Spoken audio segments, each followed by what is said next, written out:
Hi friends, soya gravy சின்ன பசங்கள்லேருந்து பெரியவங்க வரைக்கும் ரொம்ப விரும்பி சாப்பிடுவாங்க. சப்பாத்திக்கு ஒரு சூப்பரான சைட் டிஷ். சோயா கிரேவிக்கு தேவையான இன்க்ரீடியன்ட்ஸ் லிஸ்ட்டு இதில் இருக்குது. இதை ரெடி பண்ணிக்கோங்க. சோயா கிரேவிக்கு ஒரு மசாலா அரைச்சி வச்சுக்கலாம். இதுக்கு சின்ன வெங்காயம், இஞ்சி, பூண்டு, பொடியாக அரிஞ்ச ஒரு தக்காளி, திக்கான தயிர் 1 டேபிள் ஸ்பூன் இதெல்லாம் போட்டு நல்லா நைஸாக அரைச்சி வச்சுக்கோங்க. தண்ணியெல்லாம் சேர்த்த தேவையில்லை.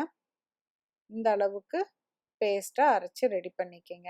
இப்போ ஒரு பாத்திரத்தில் தண்ணி ஊற்றிட்டு கொதிக்க வைங்க. இது கூட 1 கப்பு சின்ன சோயா இல்லாட்டி பெரிய சோயா எதுனாலும் சரி போட்டு 3 நிமிஷத்துக்கு நல்லா கொதிக்க வைங்க. அதுக்கப்புறம் தண்ணியை வடிகட்டி கையால் பிழிஞ்சு வச்சுக்கோங்க. இந்த மாதிரி இருக்கும். இல்லாட்டி தண்ணி இருந்ததுன்னா டேஸ்ட்டு கம்மியாயிரும்.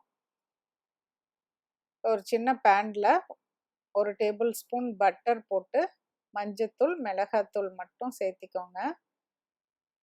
இது கூட நம்ம புழிஞ்சு வச்சுருக்க இந்த சோயாவையும் சேர்த்திட்டு நல்லா பெரட்டி விட்டுக்கலாம்.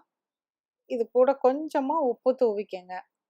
நமக்கு கிரேவி வைக்கிறப்ப மறுபடியும் சால்ட்டு சேர்த்திக்குவோம். இப்போ லேசாக சால்ட்டு சேர்த்தி பரட்டி விட்டுக்கோங்க. இந்த மாதிரி வரும். அதை தனியாக எடுத்து வச்சுட்டு ஒரு அகலமான பேனில் 2 டேபிள் ஸ்பூன் எண்ணெய் விட்டுக்கோங்க. இது கூட பட்டை, கல்பாசி, சீரகம் வேறு எதுவுமே போட வேண்டாம். அதுக்கப்புறம் பொடியாக அரிஞ்ச வெங்காயம் இதையும் போட்டு நல்லா வதக்கி விடுங்க. கல்பாசி போட்டிங்கனாவே நல்லா ஒரு வாசத்தை கொடுக்கும். வெங்காயம் வதங்கினதுக்கப்புறம் பொடியாக அரிஞ்ச ஒரு தக்காளியை சேர்த்தி அதையும் நல்லா வதக்கி விடுங்க.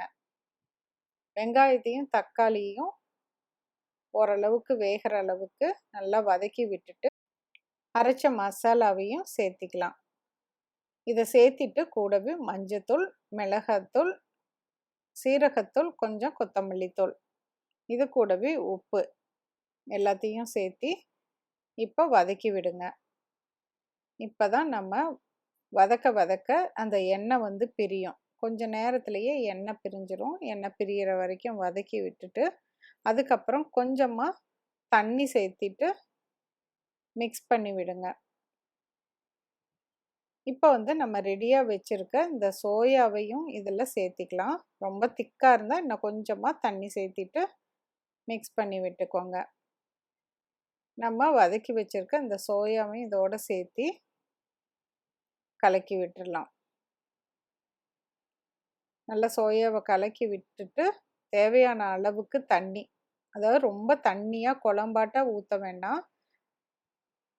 அந்த சோயாவுக்கு ஈக்குவலாக இருக்கிற அளவுக்கு தண்ணி ஊற்றிட்டு ஒரு 3 நிமிஷம் நல்லா கொதிக்க விட்டு அதுக்கப்புறமேல திறந்து கொத்தமல்லி தலையும், இது மேத்தி லீவ்ஸு, இதை கையாலேயே கசக்கி அப்படியே சேர்த்திருங்க. அதோட வாசமும் ரொம்ப சூப்பராக இருக்கும். கண்டிப்பாக செஞ்சு பாருங்கள். இது சப்பாத்தி பூரிக்கு சூப்பரான சைட் டிஷ்ஷாக இருக்கும். உருளைக்கிழங்கு வேக வச்சு பொடிச்சு போட்டோம். இதே கிரேவியை செய்யலாம். மீண்டும் ஒரு புதிய ரெசிபியோடு சீக்கிரம் உங்களை மீட் பண்ணுறேன். தேங்க்யூ.